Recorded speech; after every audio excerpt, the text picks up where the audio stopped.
2020년 6월 30일입니다. 6월의 마지막 날입니다. 이 설은 이름이 아주 특이하고 또 옛날에 이 이회창 대선 후보를 갖다가 병력 비리니 뭐니 이렇게 얘기를 해가지고 나중엔 전부 무혐의가 나왔는데 선거 기간 중에 거대한 그것을 해가지고 결국 이회창 씨가 떨어지는 그런 불행을 맛보게 했던 서른이라는 역사적인 인물입니다. 이분이 윤석열 검찰총장 사퇴를 또 주장했습니다. 이해찬이가 얼마 전에 며칠 전에 함구령을 내렸지 않습니까? 윤석열에 대한 함구령을 내렸는데 이게 쇼였다는 그런 언론의 평가입니다. 쇼를 어떻게 생각하십니까? 야당 대권 후보 윤석열 모양새 갖춰주는 여당이 이제 드디어 되기 시작을 했습니다. 지금 윤석열 검찰총장은 고통과 멍해를 졌다 하더라도 그는 국민의 힘으로 지금 일어설 수 있는 바탕을 다 마련하고 있습니다. 결국 누가 그렇게 만들었는가? 결국 이분이 윤석열 총장이 드디어 이렇게 소위 말해서 전체 여당이 여권의 권력이 모두 전방위적으로 공격을 해도 끄떡없는 하나의 커다란 힘으로 홀로 성숙되어 있습니다. 그건 누가 만들어줬느냐? 권력이 만들어줬습니다. 그 거대 권력과 싸워서 홀로 민주주의를 지키고 있고 헌법을 지키고 있습니다. 바로 이런 부분, 이 부분이 지금 서른이가 또 얘기를 답답한 자 무덤을 먼저 파죠. 원래가 윤석열 사퇴를 또 주장했습니다. 재차 거론했습니다. 검찰의 압박이란 명제를 실행 중입니다. 이해찬 민주당 대표가 당내에서 윤석열 사퇴론 함구령을 내렸지만 또다시 당 핵심 지도부가 윤석열 때리게 나선 겁니다. 서른은 지금 최고위원입니다. 이걸 두고 비판 여론을 의식한 이 대표가 함구령으로 윤석열 때리게 선을 끊는 모양새를 취하면서 설 최고위원이 윤 총장을 압박하는 방식으로 역할 분담한 게 아니냐라는 그런 정치 분석들을 내놓고 있는 언론도 있습니다. 서른이가 윤석열 자진 사퇴해야 이렇게 압박을 하는데 이게 괜한 일이 아니다. 상식적으로 갈등을 정리하려면 장관이 물러나겠는가? 그 밑에 있는 하위자가 물러나겠는가? 하위자가 물러나야 되는 게 상식 아닌가라고 서른이가 어떤 라디오 가서 설파를 했습니다. 그건 다시 말해서 법무장관을 보호하고 검찰총장을 내치자라는 그런 전략이었습니다. 추미애하고 윤 총장은 지난해 조국 전 법무장관 사태 때 청와대 울산시장 선거 관련해서 한명수사, 또 한명숙 제조사, 검사장 채널A 기자 유착 의혹, 이건 의혹입니다. 의혹이지 절대 아닙니다. 네, 의혹. 아직 모릅니다. 조사를 해봐야 합니다. 의혹. 그래서 지금 이 중앙지검 수사팀과 거기 회의에서도 중앙지검 이성윤 지검장 아래에 있는 수사팀 그 부장들 회의에서도 나왔다는 거 아닙니까? 이건 좀 무리 아닌가? 무리한 수사가 아닌가라는 얘기가 나왔다는 거 아닙니까? 그러나 이것은 나중에 지켜보면 다 알 겁니다. 이런 채널A 기자 유착 의혹 감찰 등을 두고 신경전을 지금 벌이고 있습니다. 이 설 최고위원의 발언은 추 장관과 갈등을 일으키는 윤 총장이 빨리 자진 사퇴해야 문제가 해결된다고 판단한 나머지 지금 그쪽으로 밀고 나가고 있는 듯 싶습니다. 거기다 국민을 팔아요. 이게 국민을 바라보는 시각 아닐까 생각한다. 국민이 바라보는 어느 국민이요? 서른 국민이겠지. 민주당 국민이겠죠. 검찰총장 임기가 법으로 보장됐는데 법 이전에 장관과 갈등이 일어나면 수습을 해야 된다. 수습해야 되면 잘못한 사람이 수습당해야 되는 거죠. 검찰총장이 뭘 잘못했습니까? 묵묵하게 법과 원칙에 따라서 국민의 뜻을 따라서 국민을 바라보고 간다 하는 그의 원칙은 그가 변화가 취임사에서 말과 지금과 태도가 하등 변화가 없습니다.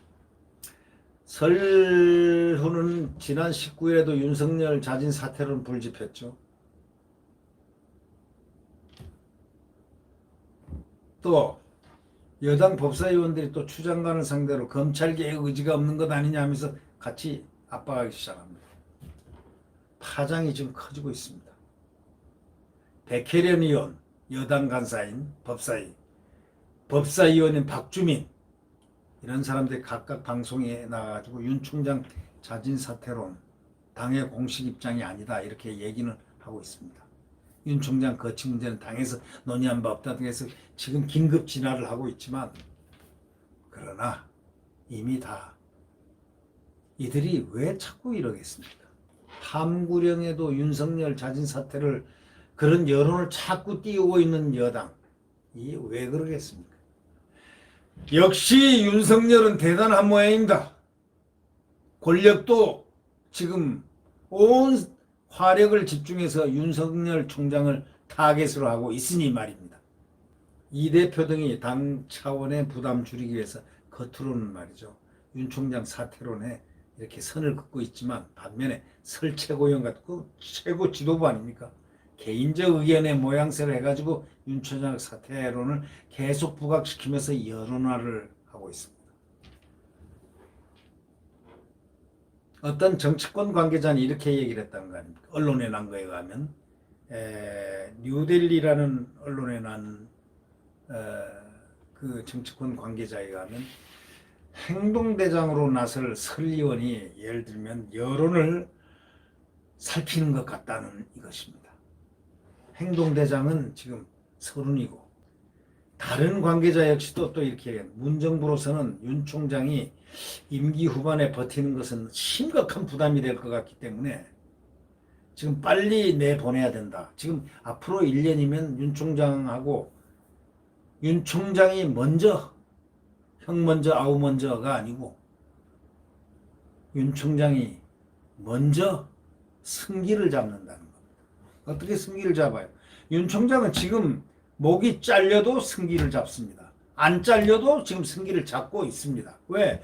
전 권력이 그에게 집중해서 나가달라고 막 외치고 온 국민에게 여론전도 펼치고 또 사람들 많은 데서 어떤 모임 축사에서도 법무부 장관 인사가 모욕을 주죠. 검찰총장 모욕을 주죠. 이렇게 전방위적으로 떠들어도 끄떡 안 하고 이러고 돌부처처럼 자기 일을 하고 있습니다.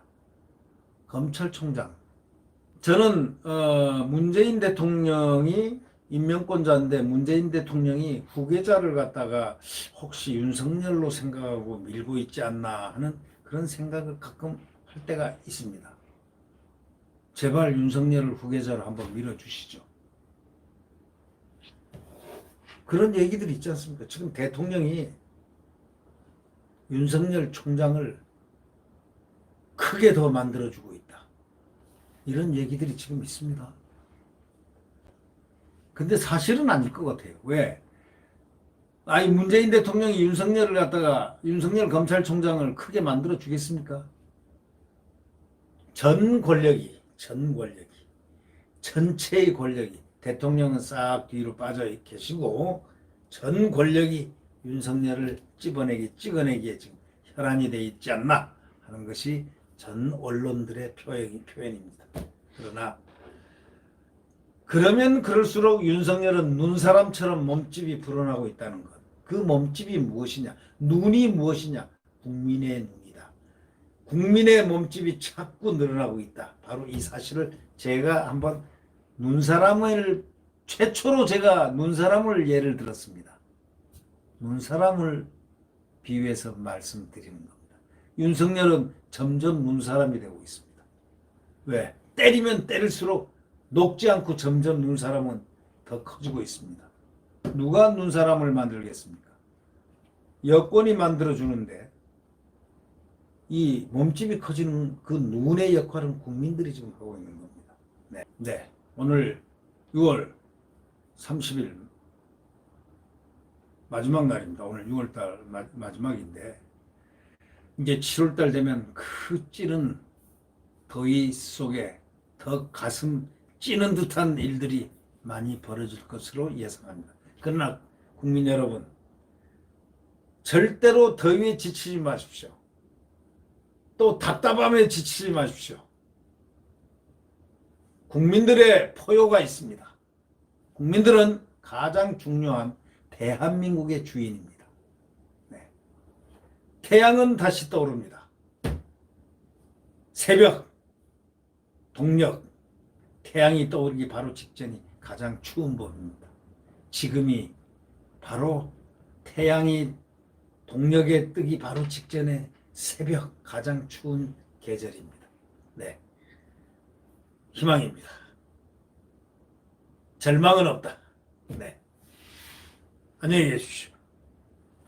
구독 버튼과 엄지를 눌러주시면 고맙겠습니다.